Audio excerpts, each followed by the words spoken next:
you know, when you're in the celebrity zone, I think people tend to sometimes just not know what to say.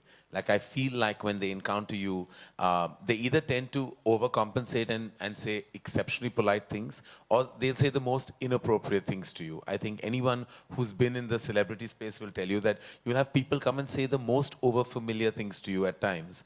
And sometimes because they think that they own you because you're in their living room on a daily basis, perhaps because of my television exposure, or the fact that one is around and all over the place, they feel they have an ownership over you.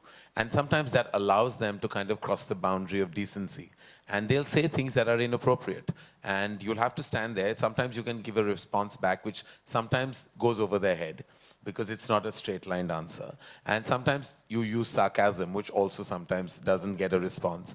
Sometimes all you do is just, you know, like Shah Rukh told me the other day, that now when people say things, he just nods because there's nothing else to say. Sometimes you just nod because people say the most bizarre things, and sometimes it's members of the fraternity, sometimes it's members of the media within the fraternity, sometimes it's random strangers at an airport, and you have to just deal with it. There's nothing you can do. You can't. At least I'm not the guy who's going to start getting into a fight, because I don't think I'll have the ability to handle it if I was at the receiving end. So I just let it pass. May I share that one moment at the airport, which is in your book, so everyone's going to read it anyway, Right. where a person comes up to you, his wife is with him, and he walks up to you and says to you, "So, are you a homo?" Yeah. And your response is, "Why? Are you interested?"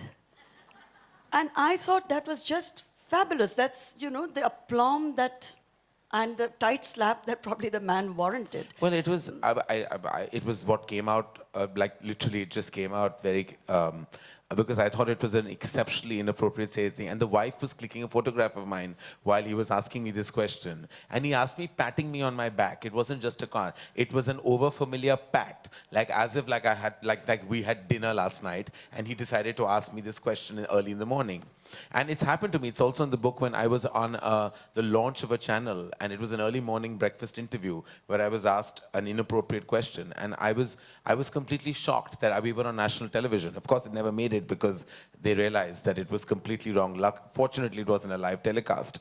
But sometimes you just wonder whether people just don't have the sensitivity or the decency, or to sometimes use language to ask a question that may not come across inappropriate. There are various ways.